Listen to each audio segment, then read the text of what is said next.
சட்டம் இல்ல, 2 கையில தட்டினா தான் சட்டம் தெரியும். மத்திய அரசு மாநில அரசும் இணைந்தால் தான் உள்ளூருடைய வளர்ச்சி நிச்சயம் என்பதை முழுமையாக நீங்கள் எல்லாம் புரிந்திருக்கிறீர்கள். ஐயா, நம்முடைய ராமநாதபுரம் மாவட்டத்திற்கு மட்டுமே நம்முடைய பாரத பிரதமர் நரேந்திர மோடி அவர்கள் என்ன செஞ்சிருக்கிறாங்க நான் சொல்றேன் கேளுங்கன்னா, என் பின்னாடியே உதயநிதி ஸ்டாலின் வருவார், இல்ல வந்துட்டு போயிட்டாரான்னு தெரியல. எதுவுமே செய்யல மோடி ஐயா, எதுவுமே செய்யல. ஒப்பாரி வைப்பதற்காக திராவிட முன்னேற்ற கழகத்தில் ஒரு ஜீவன் இருக்காருன்னா உதயநிதி ஸ்டாலின் ஒப்பாரி வைப்பதற்காக மட்டும் வருவார், எதுவுமே செய்யல. அன்பு சகோதரர் உதயநிதி ஸ்டாலின் அவர்களே நல்லா காது திறந்து வச்சு கேளுங்க. ராமநாதபுரம் மாவட்டம் முதுகுளத்தூர் உட்பட பாரத பிரதமர் நரேந்திர மோடி அவர்கள் கடந்த 12 ஆண்டுகள்ல என்ன செஞ்சிருக்கிறோம்? ஒரு புதிய மருத்துவக் கல்லூரி தமிழ்நாட்டில் 11 இடத்துல கொடுத்தோம்.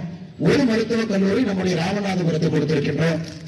அம்ரித் பாரத் திட்டத்தின் கீழ் ராமேஸ்வரத்துடைய ரயில் நிலையத்தை மறுசீரமைத்திருக்கின்றோம் 166 கோடி செலவுல.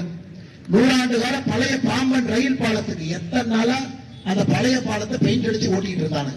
இன்னைக்கு அந்த பழைய பாம்பன் ரயிலுக்கு பதிலாக 550 கோடி செலவு செய்து இந்தியாவுடைய முதல் செங்குத்து தூக்கு பாலத்தை கட்டி அதையும் உங்களுக்கு பாரத பிரதமர் அர்ப்பணித்திருக்கின்றார்கள்.